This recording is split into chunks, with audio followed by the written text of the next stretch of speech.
Welcome back to American Agenda. Between COVID-19, mail-in ballots, riots across the country, President Trump has a lot on his plate. Now that he has sent the National Guard to Minneapolis, what else can the president do to contain the violence? To weigh in, let's welcome back author and Newsmax columnist Tom Basile.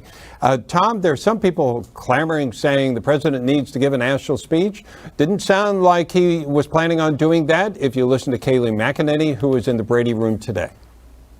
Yeah, well, look, first, I think that we need to hear from the Attorney General and the FBI, and we need to be given assurances that the federal government is going to use all of the tools at its disposal to investigate and ascertain who is leading Antifa and who is funding this organization and this group of now almost 200 different organizations that use violence.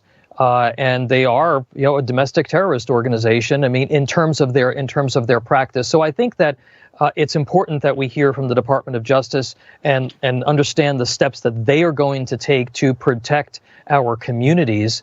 And they have a responsibility to do that. If the president is going to say something, the question is, well, what do you say? And I think that kind of thin platitudes about unity and appealing for calm really aren't enough. I really believe that the president needs some sort of a substantive, almost moonshot style speech at this moment. And I have a piece up on Newsmax.com's homepage right now about this, that the president needs to lead on urban communities.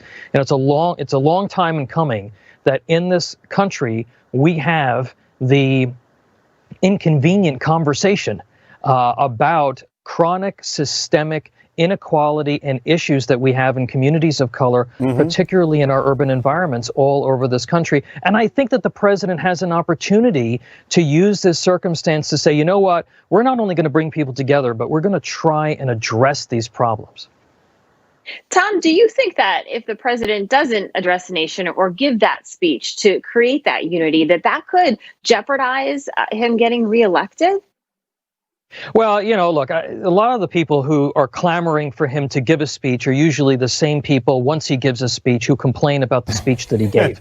So, you're right. So, let's understand where that's coming from. But, people do tend to expect that there will be some sort of a presidential address when something of this kind actually happens. I think, again, I go back to the idea of saying something for the sake of saying something isn't what we need right now, but saying something that could be meaningful in terms of addressing the underpinnings of a lot of the issues that we talk about with respect to race is really what we need. Bernie Kerik was on your air earlier this hour saying that over a dozen people were killed in Chicago. We need to start having that conversation. And that's a tough conversation to have with both Republicans and Democrats. But the president, as an outsider, may have that opportunity. It's a sort of a unique sort of ability to start that conversation. And I certainly hope that if he does address the nation, that's what he does. Yeah, because, he'd like to say that employment was better under his tenure than those that preceded him. Now, because of COVID-19, that kind of got tossed out the window. This would be an opportunity for him to say, look, we all saw what happened. It was not right. And assuming what we saw was the whole story. And we know that there are inequities in the system. He could really do something, especially as a Republican, that might reach out and get an African-American vote he might not otherwise get. But, you know what, whether he gets the vote or not, I mean, this is, and in my piece, I talk about George W. Bush and PEPFAR. There were a lot of people who made that argument. They said, well, why are you dumping all of this money into AIDS research, into African aid? And he said, because it was the right thing to do, because it would save lives. Yeah. And I think that we have to kind of be in that place as a country. And look, the president just did this. He brought together the federal government, state governments, city governments, and the private sector, mobilized them very quickly in a time of crisis. And perhaps that is something that can be done here now, and help improve lives all across America. Tom, is there something that the governors should be doing that they're not doing, especially in these bigger cities and even the mayors?